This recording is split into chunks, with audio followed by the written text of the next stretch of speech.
Brother, ইমামে হাসানে পাক যখন খুতবা খুব নেমে আসলেন, ওই সময় আমার আকা নবী মুস্তাফা বলছেন, সাহাবীবর্গ আমার পিঠের মধ্যে কে ছিল বলো? বলে ইমামে হুসাইন। নবী বলছেন না, আমার পিঠের মধ্যে আমার বেটা ছিল। জোরে বলুন সুবহানাল্লাহ। নবী এটাও দিলেন, বলে মদিনাবাসী নামাজি শুনো, আজ ইমামে হুসাইন নবীর পিঠে ছিল। নবী ৭২ বার সাজদাতে সুবহানা রাব্বিয়াল আলা পড়লো। নবী সিজদাতে সুবহানা আলা পড়েছে ৭২ বার। সকল মদিনার নামাজি দেখেছে। কিন্তু একদিন ইসলামকে বাঁচাবার জন্য যে মুস্তাফা হুসাইনের জন্য সাজদা লম্বা করে দিয়েছে, কিয়ামত আসার পূর্বে একদিন ইসলামকে জিন্দা করার জন্য ইমামে হুসাইন নিজের আল আওলাদকে ৭২ জনকে কারবালায় সাজদার জন্য কুরবান করে দিলেন। সুবহানাল্লাহ। ব্রাদার, আহলে হুসাইন যার জন্য নবী লম্বা করে দিয়েছেন সাজদা, এই আহলে হুসাইন যার জন্য নবী আমার নবী বলছেন, হুসাইন কষ্ট পেলে আমি কষ্ট পাই। তুমি চিন্তা করলেন আমি কারে দুঃখ দেই। আল্লাহর দরবারে নবী আমার মাথা উঠালেন। তো নবী ইলমে গায়েব আর আল্লাহ আলিমুল গায়েব, আল্লাহ বুঝতে পারলেন যে রাসূল কিছু চাই। এখন সময় আল্লাহ পাক জিবরিল আমিনকে সাতখানা করি দিলেন। করি বুঝেন তো? ওই করি দিয়ে আল্লাহ বলছে, জিবরিল নবীর হাতে দাও। যেমনই নবীর হাতে দিলেন, আল্লাহ এ কি তোমার হাতের খেলা? কুদরতি দিয়েছো সাত। আল্লাহ পাক বলছে, নবী এ সাতখানার মধ্যে 4টি যার ভাগে পড়বে তার হবে ভালো, 3টি যার ভাগে তার হবে একটু কম। বলুন বিচার কেমন হতে পারে? যে নবী মুহাম্মদ রাসূলুল্লাহ নিজের কালেজের টুকরা, নিজের নয়নতারা নবী মুস্তাফা নূর, নবী মুস্তাফা যাকে নিজে বলেছেন আমি হুসাইন হতে হুসাইন আমার হতে, নবী বিচার করছেন। আল্লাহ কি বিচার ফেললে? এখন সময় আমার আকা নবী মুস্তাফা মুহাম্মদ রাসূলুল্লাহ এই হাত দুখানকে নিয়ে আকাশের দিকে করি যেমনই উঝলিয়ে দিলেন, সঙ্গে সঙ্গে একদিকে 3খানা করি, একদিকে 3খানা করি, দুই দিকে 3 দুগুণে 6খানা পড়ে গেল। এ ব্রাদার, জান্নাতের ফেরেশতারা বলছে, আল্লাহ যদি হুসাইনের ভাগ্যে পড়ে তো হাসান দুঃখ পাবে, হাসানের ভাগ্যে পড়ে তো হুসাইন দুঃখ পাবে। এ আল্লাহ কি তোমার খেলা? একটি করে যেন খুঁজে পাওয়া যায় না। এহেন সময় আল্লাহ পাক নিজের কুদরতি হস্ত দ্বারাই একটি করিকে 2 ভাগে রূপান্তর করে 2 দিকে ফেললেন। নবী বলতেছেন, আল্লাহ এ তোমার কি খেলা হতে পারে? আল্লাহ পাক বলে, মুহাম্মদ আমি নিজে কোরআনে বলেছি, কুল্লাস আলুকুম আলাইহি আজরা ইল্লাল মুআক্কাতা ফিল কুরবা। এ দুনিয়া বলো हमें कुछ नहीं चाहिए, जो कुछ मैंने दिया ये जजा नहीं चाहिए। मेरे अहले बैत से मोहब्बत करो, जजा मिल जाएगी। सुभान अल्लाह। ए मुहम्मद আমি এই কারণেই করি ভাগ করেছি, তুমি আমার পয়গম্বর, তুমি আমার রাসূল। যখন তুমি আমার আকা হয়ে, মুস্তাফা হয়ে, মুস্তাফা হয়ে, তাহা হয়ে, ইয়াসিন মুজাম্মিল মুদাসসির হয়ে তুমি যখন বিচার সূক্ষ্ম করেছো, তুমি পারোনি। তো আমি আল্লাহ যাদেরকে ভালোবাসি, তোমারই ভাষাই বলেছো, আমার মাতা তাআলা হুব্বে আলে মুহাম্মদ সাল্লাল্লাহু আলাইহি মাতা মুমিনা আহাব্বাল্লাহ মান হুসাইনা আহাব্বানি। ইয়া আল্লাহ তুই ওকে মোহাব্বত কর যে হুসাইনকে ভালোবাসে। এ আমি হুসাইনকে ভালোবাসি, হাসানকে ভালোবাসি, তাই আমি আল্লাহ দুজনকে খুশি করিয়ে দিলাম। তাহলে আল্লাহ পাক কাকে ভালো? দুজনকে খুশি করালেন। তাহলে আল্লাহ পাক ভালোবেসেছিলেন, দলিল দিলাম। এবার আসুন, এবার 2 নম্বর হাদিসে পাক,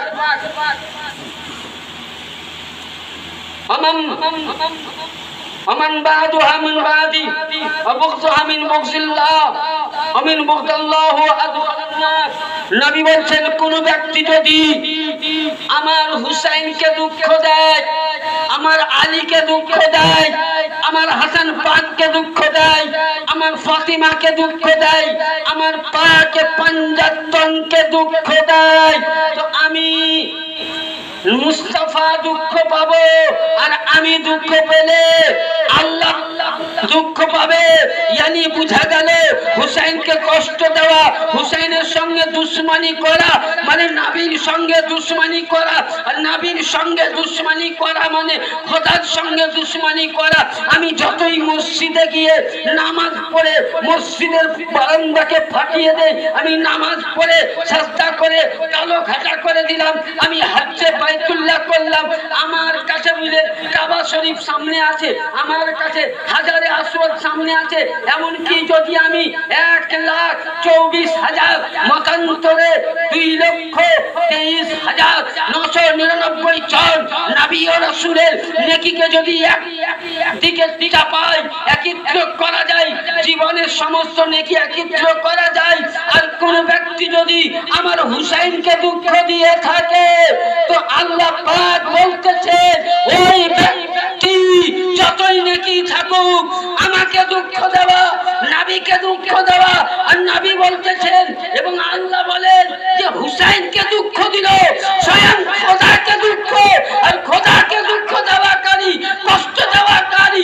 বুঝকারী ফি নারে জাহান্নামা খালিদিনা ফিহা আবাদা, यानी সে ব্যক্তি যতই ইবাদতগার হোক, ইবাদত গুজার হোক, হুসাইনের মোহাব্বত না থাকলে জাহান্নাম ওয়াজিব হয়ে যাবে। বলুন তাহলে আজকে আমি নামাজ পড়বো আর হুসাইনের সঙ্গে দুশ্মনী করবো, জান্নাত পাবো? আপনাদের বিচার কি বলে? পাবো? কোনোদিনই পাবো না। তাহলে আমাকে কি করতে হবে? হুসাইনের সঙ্গে মোহাব্বত। 2 নম্বর, আল্লামা ইমামে তিবরি একটি হাদিসে পাক নকল করে বলছেন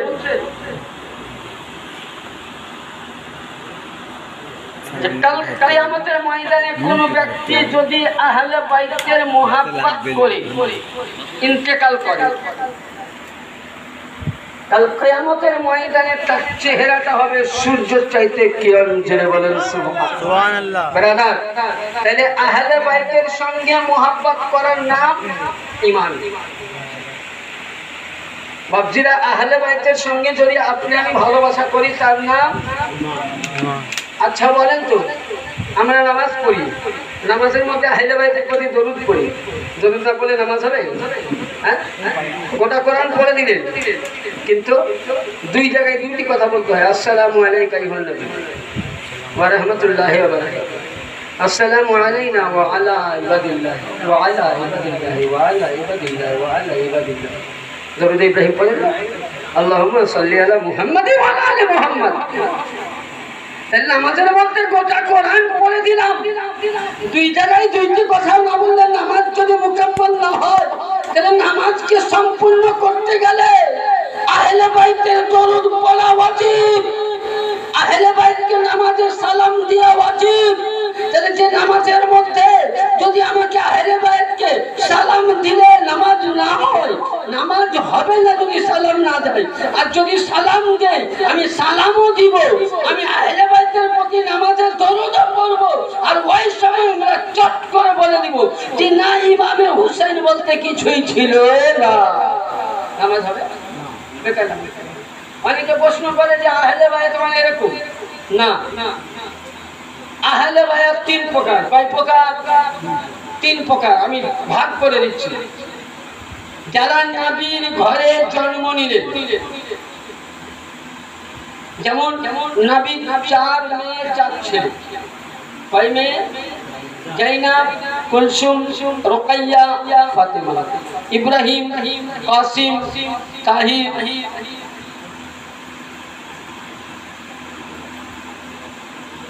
3 ছেলে। ইনারা পৃথিবীতে বচপন অবস্থায় পর্দা নিয়েছিলেন। 4 জন মেয়ে ছিল ওনার বাড়িতেই ছিল। এদেরকে বেলাদাতে সুকনিয়াত বলা হয়, আহলে বাইতের সুকনিয়াত। 2 নাম্বার, অন্য ঘরের মেয়ে নবীর ঘরে আসলো, অন্য ঘরের মেয়ে নবীর ঘরে আসলো, যেমন নবীদের স্ত্রী নবীর ঘরে আসলেন, অন্য ঘরের মেয়ে, এদেরকে আহলে বাইতের সুকুনিয়াত বলা হয়। আর নবীর পরিবার তো আহলে বাইত, কিন্তু হাত এবং মুনতাখিব আহলে বায়াত বলে 5 জন ব্যক্তি।